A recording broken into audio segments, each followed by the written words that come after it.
నమస్తే welcome to local news మన ఊరు మన వార్త నేను తులసి ముందుగా హెడ్లైన్స్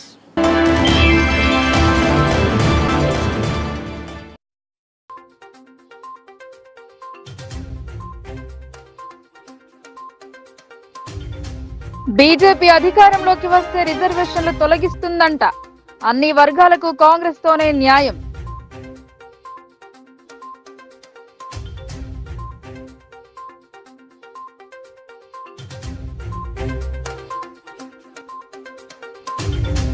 జీవన్ రెడ్డి మాల్ పై ట్విస్ట్ వారంలో బకాయి చెల్లించాలని ఆర్టీసీ ఎండీ ఎక్స్ లో పోస్ట్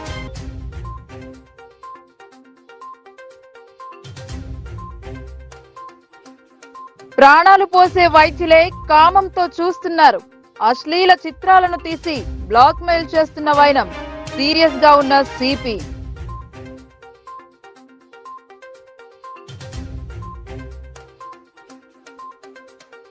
పచ్చ బంగారంతో నిండిన వ్యవసాయ మార్కెట్ గిట్టుబాటు ధర రావడంతో సంతోషం వ్యక్తం చేస్తున్న రైతులు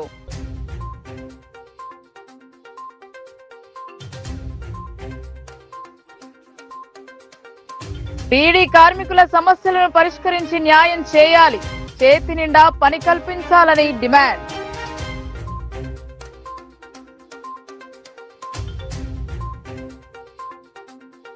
బీజేపీ అధికారంలోకి వస్తే రిజర్వేషన్లను రద్దు చేస్తోందని చెప్పడం దురదృష్టకరమని నిజామాబాద్ కాంగ్రెస్ ఎంపీ అభ్యర్థి జీవన్ రెడ్డి పేర్కొన్నారు. అన్ని వర్గాలకు న్యాయం జరిగే విధంగా కాంగ్రెస్ రిజర్వేషన్లు చేయడం జరిగిందన్నారు. దీన్ని విచ్ఛిన్నం చేయడానికి కృషి చేస్తోందని పేర్కొన్నారు. నిజామాబాద్ కాంగ్రెస్ భవన్ నందు పార్లమెంట్ నియోజకవర్గం కాంగ్రెస్ పార్టీ ఎంపీ అభ్యర్థి జీవన్ రెడ్డి మీడియా సమావేశం ఏర్పాటు చేశారు. అన్ని వర్గాలకు న్యాయం జరిగే విధంగా రిజర్వేషన్లు చేయడం జరిగిందని అన్నారు. ఎస్సీ, ఎస్టీ, బీసీ, మైనారిటీ వర్గీకరణ సామాజిక వెనుకబడినతనం ఆధారంగా చేయడం జరిగిందన్నారు. బీజేపీ అధికారంలోకి వస్తే ముస్లిం రిజర్వేషన్లను రద్దు చేస్తామని చెప్పడం అనేది ఆశ్చర్యాన్ని కలిగిస్తోందన్నారు. ఎస్సీ, ఎస్టీ, బీసీ రిజర్వేషన్ అనేది వారి ఆర్థిక పరిస్థితులను, విద్యా ఉద్యోగ పరిస్థితులను దృష్టిలో ఉంచుకొని చేయబడినవి అని పేర్కొన్నారు. కానీ బీజేపీ సామాజిక వెనుకబడిన వారికి కాకుండా రిజర్వేషన్ లేని వారికి, ఆర్థికంగా వెనుకబడి ఉన్న వారికి రిజర్వేషన్ కల్పించే జీవోను బీజేపీ ప్రభుత్వం తీసుకువచ్చిందన్నారు. ఈడబ్ల్యూఎస్ రిజర్వేషన్ అనేది ఎస్సీ, ఎస్టీ, బీసీలకు వర్తింపజేయదు. ఇది కేవలం రిజర్వేషన్ లేని ఆర్థికంగా ఉన్నవారి కోసమే బీజేపీ తీసుకువచ్చిందని విమర్శించారు. సిడబ్ల్యూఎస్ రిజర్వేషన్ ద్వారా రిజర్వేషన్ లేని వ్యక్తులకు 10% రిజర్వేషన్ కల్పిస్తోంది బీజేపీ ప్రభుత్వం అన్నారు. ఈ కార్యక్రమంలో పీసీసీ ప్రధాన కార్యదర్శి గడుగు గంగాధర్, జావేద్ అక్రమ్, రామర్తి గోపి, వేణురాజ్, సేవాదళ సంతోష్, రాజనరేందర్, సాయిలు, ప్రమోద్, కేశరాజు మరియు తదితరులు పాల్గొన్నారు. పొందబోటే కాదు పొందుతున్నారు అంటూనే నువ్వు రాజ్యాంగాన్ని మారుస్తావా మారవా, నేను మారువా ఉన్నట్టే ఉంచుతా. అసలు 10% ఇప్పుడు ఆల్రెడీ దెబ్బ కొట్టి, అసలు ఆల్రెడీ 10% దెబ్బ కొట్టి ఆల్రెడీ 10% ఏదైతుందో వీళ్ళు దళితులు, ఎస్సీ, ఎస్టీ, బలహీన వర్గాలు వారు పోటీలో పాల్గొనే అవకాశం లేకుండా చేసి వాళ్ళు 10% ఏదైతుందో ఇవాళ విద్యా ఉద్యోగాలు దూరం పెట్టింది ఎవరు అంటే మోడీ గారు అని చెప్పండి. అసలు ఇవాళ దళితులు, ఎస్సీ, ఎస్టీ, బీసీల గురించి మాట్లాడే నైతిక హక్కు మీకు ఉందని చెప్పడుతుంది. మీ నిజంగా ఎస్సీ, ఎస్టీ, బీసీల గురించి మాట్లాడే నైతిక హక్కు మీకు ఉంటే ముందేదైతే 103వ రాజ్యాంగ సవరణ ఏదైతుందో 103వ రాజ్యాంగ సవరణ ఇది కేవలం this is applicable only to unreserved caste అని పేర్కొన్నావో you propose and implement EWS reservation but take out that unreserved caste అని తొలగించు. Let it be open for all economical weaker section. Let them be anybody. Let them be anybody. Let them be SC, ST, BC, OC, minority or anybody. There shall not be any discrimination. There shall not be any discrimination. Well, మీరు ఏదైతున్నదో economical weaker section అనే నెపంతోని దళితులు, SC, ST బలహీన వర్గాలు పొట్టగొట్టకండి. Economical weaker section అనే వారం రోజుల క్రితం RTC అధికారులు ఆర్మూర్లోని మాజీ ఎమ్మెల్యే జీవన్ రెడ్డి సతీమణి రజితారెడ్డి షాపింగ్ మాల్ నిర్మించారు. ఆర్టీసీ స్థలాన్ని అద్దెకు తీసుకుని అక్కడ షాపింగ్ మాల్ నిర్మాణం జరిపారు. కానీ ఆర్టీసీకి చెల్లించాల్సిన అద్దె చెల్లించకపోవడంతో మాల్ ను సీజ్ చేశారు. న్యాయస్థానం ఆదేశాల మేరకు రీఓపెనింగ్ జరిగింది. కానీ వారం రోజుల్లో అద్దె చెల్లించకపోతే తిరిగి మాల్ ను స్వాధీనం చేసుకుంటామని ఆర్టీసీ ఎండీ సజ్జనార్ ఎక్స్ లో పోస్ట్ చేశారు. ఆర్మూర్ ఆర్టీసీ స్థలంలో నిర్మించిన షాపింగ్ మాల్ వివాదంగా మారింది. ఆర్టీసీకి చెల్లించాల్సిన అద్దె సకాలంలో చెల్లించడం లేదని నోటీసులు జారీ చేశారు. మాల్ యాజమాన్యం స్పందించకపోవడంతో నేరుగా ఆర్టీసీ అధికారులు రంగంలోకి దిగి మాల్ ను సీజ్ చేశారు. న్యాయస్థానం ఆదేశాల మేరకు మాల్ ను శుక్రవారం తెరిచారు. కాగా ఆర్టీసీ ఎండీ సజ్జనార్ ఎక్స్ లో పోస్ట్ చేశారు. నిజామాబాద్ జిల్లా ఆర్మూర్ బస్ స్టేషన్ సమీపంలో ఉన్న Jeevan Reddy mall and multiplex వ్యవహారంలో హైకోర్టు గురువారం మధ్యంతర ఉత్తర్వులు ఇచ్చింది. టీజీఎస్ఆర్టీసీకి పెండింగ్ లో ఉన్న 2.51 కోట్ల అద్దె బకాయిలను వారం రోజుల్లోగా చెల్లించాలని Vishnujith infra developers private limited ను ఆదేశించింది. హైకోర్టు ఆర్డర్ జారీ చేసిన రోజు నుంచి వారంలోగా అద్దె బకాయిలు చెల్లించకుంటే నిబంధనల ప్రకారం Jeevan Reddy mall and multiplex భవనాన్ని తిరిగి టీజీఎస్ఆర్టీసీ స్వాధీనం చేసుకోవాలని ఉత్తర్వుల్లో స్పష్టంగా పేర్కొంది.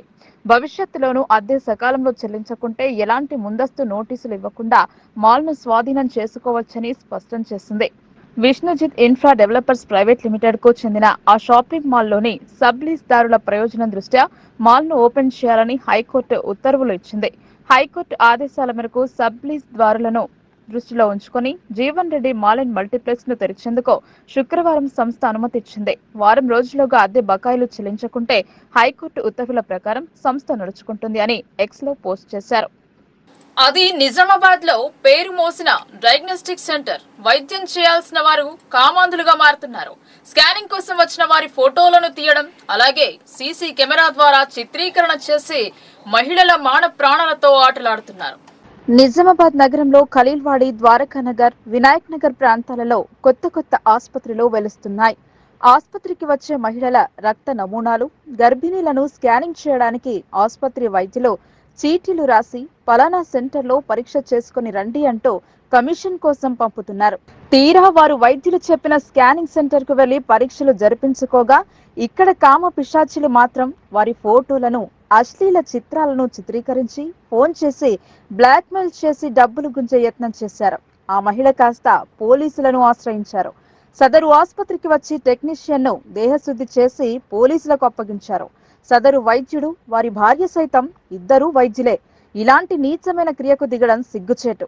సదరు మహిళ పోలీసులను ఆశ్రయించిన అనంతరం అస్సలు నిజం బయటపడింది. దీనిపై సిటీ కమిషనర్ కల్మేశ్వర్ సీరియస్ గా ఉన్నారు.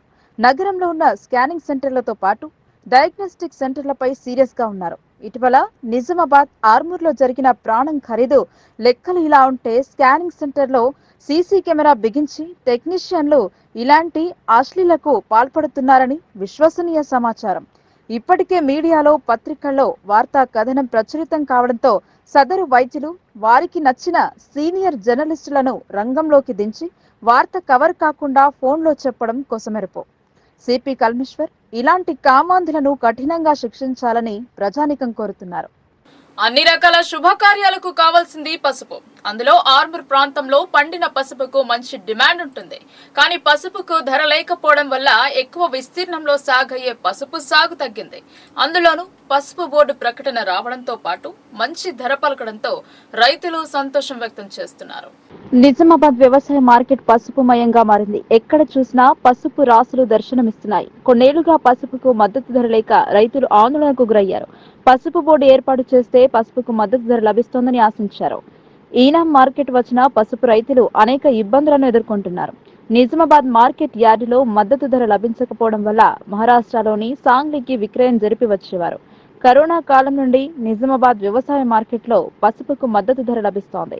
అలాగే ఇక్కడి నుండి ఇతర దేశాలకు ఎగుమతి చేశారు. దీంతో పసుపుకు కాస్త పర్వాలేదని పెంచింది. అలాగే 2024 సీజన్లో ఏ గ్రేడ్ రకానికి క్వింటాల్కు 20,000 ధరను టచ్ చేసింది. వ్యవసాయ మార్కెట్లో 18,000 ధర పలకడంతో రైతులు సంతోషాన్ని వ్యక్తం చేస్తున్నారు. పసుపు బోర్డును నిజామాబాద్లో నెలకొల్పితే మరింత ధర పెరిగే అవకాశం ఉంటుందని రైతులు అభిప్రాయపడుతున్నారు.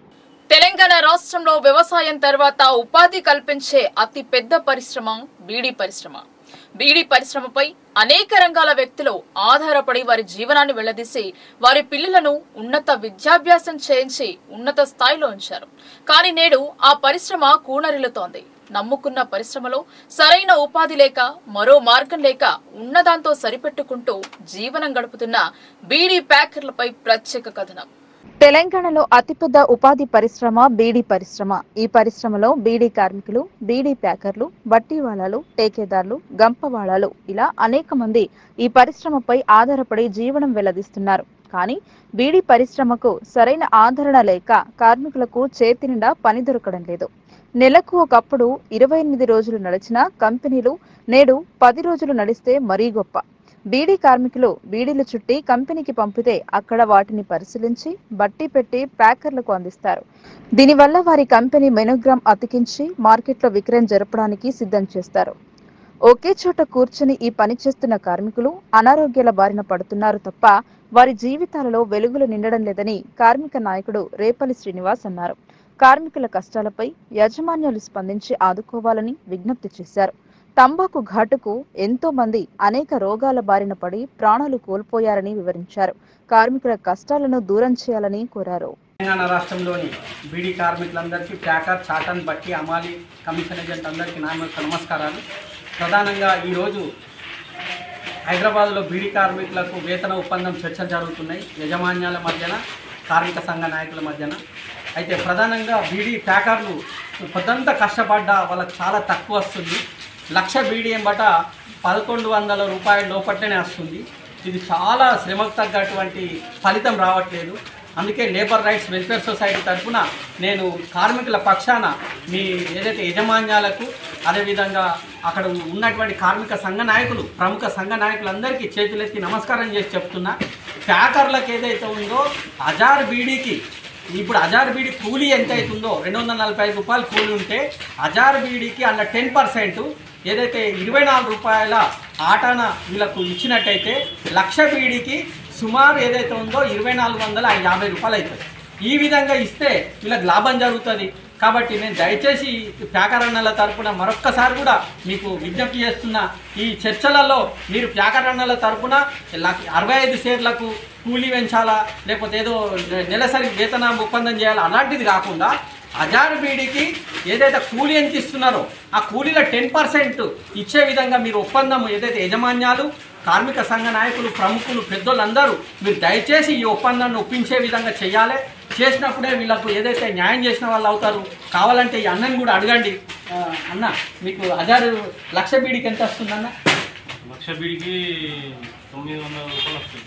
మీకు గిట్టుబాటు అవుతుందా? అవుతలేదు. మాకైతే ఈ గిట్టుబాటు ఏం లేదు. మొత్తం మస్తు కింద అని మాకు ఏం సరిపోదని లేదు. ఇప్పుడు వేతన ఒప్పందం చర్చలు అవుతున్నాయి అన్న. నేను ఒక కార్మిక శక్తి సంపాదకుడిగా మీ బాధను వాళ్ళ దృష్టికి ఇట్లా తీసుకెళ్లాలనేది నేను వచ్చిన. మరి మీరు ఏమని చెప్తావు అక్కడ వాళ్ళ పెద్ద మనుషులకు? ఇక్కడ ఉన్న నాయకులకు మా యొక్క నమస్కారాలు. విషయం మాకు ప్రతిరోజు ఇంత పని చేసినా మాకు శ్రమకు దోపిడికి గురవుతున్నాము. మాకు ఏం సరిపోతలేదు. నిత్యావసర ధరలు పెరిగిపోయినాయి. ఒక పూట కూడా గడవడం కష్టం ఉన్నది. ఇప్పుడు ఉన్న దానికి కూలి మీద మాకు 1,00,000కు 2,400 రూపాయలు అయితే మాకు సరిగా గిట్టుబాటు అవుతుంది. ఇప్పుడున్న ధరలకైతే మేము ఈ పైసలు ఎటు సరిపోవడం లేదు. 900 రూపాయలు 1,00,000 బీడీ దూరితే ఇది ఏం సరిపోతుంది మాకు? కొద్దిగా మీరు దయచేసి అక్కడ చర్చలు మా శ్రమను గుర్తించి మాకు న్యాయం చేస్తారని మేము మీ ద్వారా రాపల్లి శ్రీనివాస్ అన్న గారి ద్వారా మీకు విజ్ఞప్తి చేస్తున్నాము. అన్న, థ్యాంక్ యూ.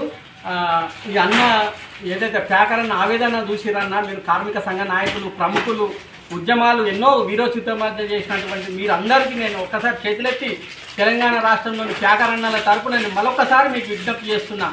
ఎందుకంటే మీరు ఏదైతే ఉందో మీ మీద ఎంతో ఆశ పెట్టుకున్నారు. ప్యాకర్ అన్నలు మీ ఎంబటినే ఉన్నారు. కాబట్టి మీరు ఈసారి వాళ్ళకి ద్రోహం చేయకండి. ఎందుకంటే ఇన్నిసార్లు ఏదో 1,00,000 బీడీకి 150 200 పెంచేసి సంతృప్తి పరిచిర్రు. కానీ మీరు 1,00,000 బీడీ మార్కెట్లో అమ్మకం మీద చూసుకుంటే ఏదైతే 1,00,000 బీడీకి 80,000 1,00,000 రూపాయలు ఉంటే వీళ్ళకు 900 800 వస్తుంది. కాబట్టి నేను మరొక్కసారి మిమ్మల్ని కోరడం ఏంటంటే 1,00,000 బీడీ ఎంబట జిఎస్టీ పోతుంది. జిఎస్టీ 1000 బీడీలకు 100 రూపాయలు 120 రూపాయలు, తునికాకు ద్వారా 100 అన్నీ కలుపుకుంటే 100 150 రూపాయలు పోతుంది. కానీ ఇంత శ్రమ పడితే వీళ్ళకి వచ్చేది ఏదైతే ఉందో 1000 బీడీల లెక్క తీసుకుంటే 9 రూపాయలు 10 రూపాయలు దాటలేదు. కాబట్టి తెలంగాణ రాష్ట్రంలోని బీడీ ప్యాకర్ల తరపున నేను మరొక్కసారి యజమాన్యాలకు తర్వాత కార్మిక సంఘ నాయకులకు చేతులెత్తి నమస్కారం చెప్తున్నా.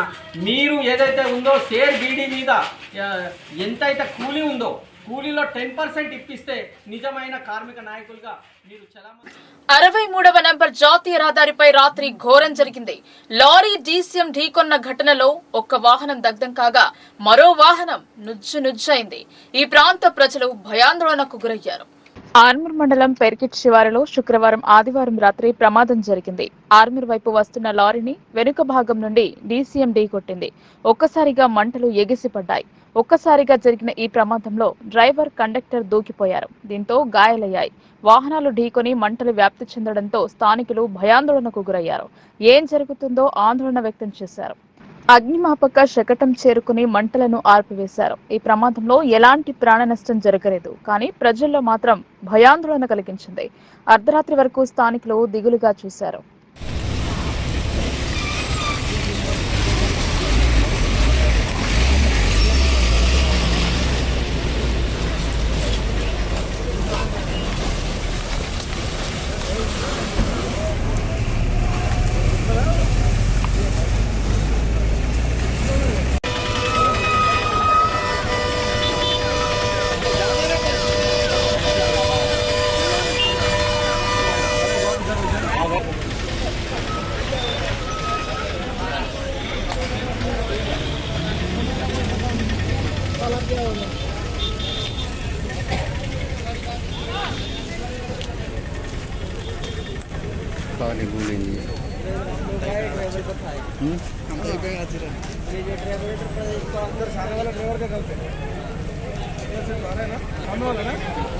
गाड़ी वो है, इधर से जाने वाला गाड़ी इधर है, क्या गलती ये सही है।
సంక్షేమ రంగమైన విద్యను ప్రైవేట్ కార్పొరేట్ పాఠశాలలు వ్యాపారంగా మార్చడం తగదు ఎస్ఎఫ్ఐ పేర్కొంది. ఎస్ఎఫ్ఐ రౌండ్ టేబుల్ సమావేశంలో retired head master Narra Ramarao వ్యాఖ్యానించారు. భారత విద్యార్థి ఫెడరేషన్ ఆధ్వర్యంలో స్థానిక నాందేవాడలోని మల్లు స్వరాజ్యం ట్రస్ట్ భవనంలో నిజామాబాద్ జిల్లాలో ఫీజు నియంత్రణ ఆవశ్యకత అంశంపై ఎస్ఎఫ్ఐ జిల్లా అధ్యక్షులు మహేష్ అధ్యక్షతన రౌండ్ టేబుల్ సమావేశం ఏర్పాటు చేశారు. ఈ సందర్భంగా retired head master Narra Ramarao మాట్లాడుతూ విద్య అనేది సంక్షేమ రంగమే తప్ప వ్యాపార రంగం కాదని అన్నారు. కానీ ప్రైవేట్ కార్పొరేట్ పాఠశాలలు రాజ్యాంగ మౌలిక సూత్రాన్ని పాటించకుండా ఇష్టానుసారంగా డొనేషన్ల పేరిట, అడ్మిషన్ల పేరిట లక్షల కొద్ది ఫీజులను వసూలు చేయడం బాధాకరమని అన్నారు. రైట్ టు ఎడ్యుకేషన్ చట్టం ప్రకారం రూరల్ ప్రాంతాల్లో నెలకు ప్రతి పాఠశాల 900 రూపాయలు, నగరంలోనైతే కార్పొరేట్ పాఠశాలలు వంటి నెలకు 1200 రూపాయలు ఫీజుగా తీసుకోవాలని చెప్పినా వాటిని అనుసరించకుండా ప్లే స్కూల్స్ లో ఎల్కేజీ, యూకేజీ విద్యార్థులకు లక్షల ఫీజులను వసూలు చేస్తున్నాయని అన్నారు. అదేవిధంగా ప్రతి పాఠశాలలో పేద బడుగు బలహీన వర్గాల విద్యార్థులకు 25% ఫీజులలో రాయితీని ఇవ్వాలని అన్నారు. ఈ సందర్భంగా ఎస్ఎఫ్ఐ జిల్లా కార్యదర్శి రాచకొండ విఘ్నేష్ మాట్లాడుతూ అదేవిధంగా ప్రైవేట్ పాఠశాలలో పేరెంట్స్ టీచర్స్ తో కమిటీలు వేయాలని, పాఠశాల యొక్క ఫీజుల స్ట్రక్చర్ ని బోర్డులలో ప్రదర్శించాలని డిస్ట్రిక్ట్ ఫీ రెగ్యులేటింగ్ అథారిటీ చెప్పిన ప్రైవేట్ కార్పొరేట్ పాఠశాలలు పట్టించుకోవడం లేదని అన్నారు. అనేక ప్రైవేట్ పాఠశాలలో సరైన క్వాలిఫికేషన్స్ లేకుండానే పాఠశాలలను నడిపిస్తున్నారని ఆవేదన వ్యక్తం చేశారు. అదేవిధంగా ప్రతి పాఠశాల జీవో ఎంఎస్ నంబర్ 1ని అమలు చేయడం కోసం డిస్ట్రిక్ట్ లెవెల్ ఫీ రెగ్యులేషన్ కమిటీకి కన్వీనర్ గా ఉన్న డిఈఓ కృషి చేయాలని అన్నారు. ఈ కార్యక్రమంలో పీడీఎస్యు జిల్లా కార్యదర్శి కర్క గణేష్, ఏఐఎస్ఎఫ్ జిల్లా అధ్యక్ష కార్యదర్శులు అంజలి రఘురాం, పీడీఎస్యు జిల్లా కార్యదర్శి జన్నరపు రాజేశ్వర్, టీఏపీఆర్పీఏ పెన్షనర్స్ అసోసియేషన్ జిల్లా కార్యదర్శి రామ్మోహన్ రావు, ఎస్ఎఫ్ఐ మాజీ జిల్లా కార్యదర్శి రమేష్ బాబు, ఐద్వా జిల్లా కార్యదర్శి సుజాత, పిఎన్ఎం జిల్లా కార్యదర్శి శిల్పలింగం, ఎస్ఎఫ్ఐ జిల్లా అధ్యక్షురాలు దీపిక మరియు నాయకులు రాజు, నీలిమ తదితరులు పాల్గొన్నారు. భారత విద్యార్థి ఫెడరేషన్ ఎస్ఎఫ్ఐ నిజామాబాద్ జిల్లా కమిటీ ఆధ్వర్యంలో రౌండ్ టేబుల్ సమావేశం ఫీజు నియంత్రణ ఆవశ్యకత అనే అంశంపైన రౌండ్ టేబుల్ సమావేశం ఏర్పాటు చేయడం జరిగింది. దీనికి ముఖ్య అతిథిగా నర్ర రామారావు గారు హాజరు కావడం జరిగింది.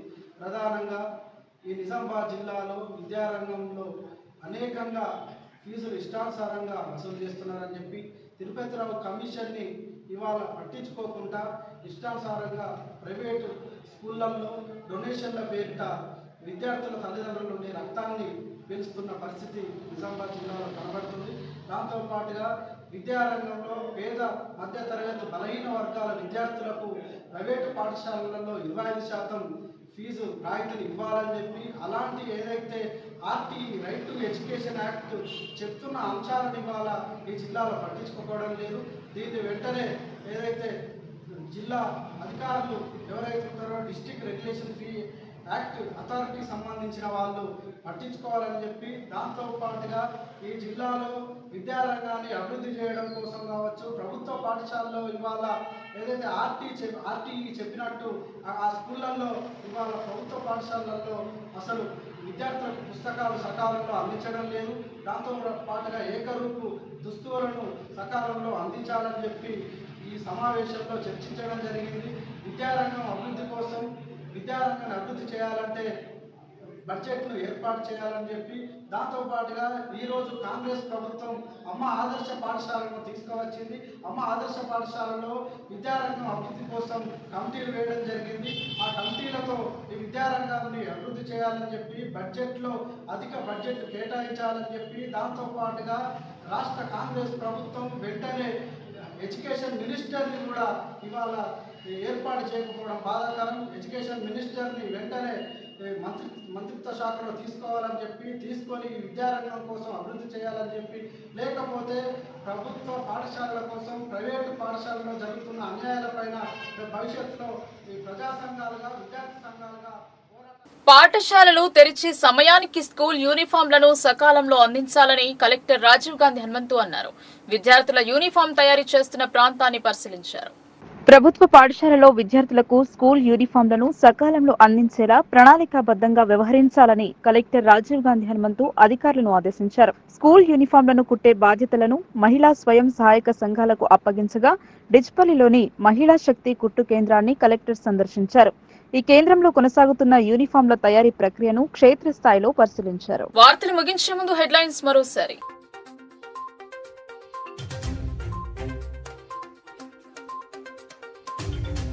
బీజేపీ అధికారంలోకి వస్తే రిజర్వేషన్లు తొలగిస్తుందంట. అన్ని వర్గాలకు కాంగ్రెస్ తోనే న్యాయం.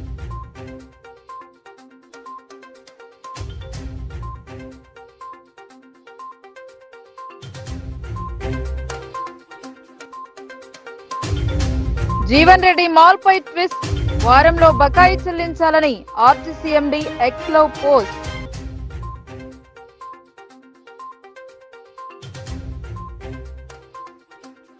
ప్రాణాలు పోసే వైద్యులే కామంతో చూస్తున్నారు. అశ్లీల చిత్రాలను తీసి బ్లాక్ మెయిల్ చేస్తున్న వైనం. సీరియస్ గా ఉన్న సిపి.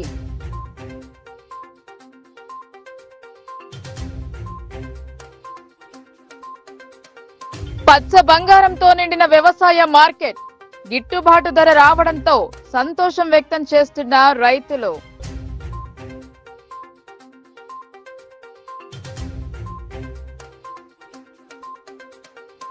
బీడీ కార్మికుల సమస్యలను పరిష్కరించి న్యాయం చేయాలి, చేతి నిండా పని కల్పించాలని డిమాండ్.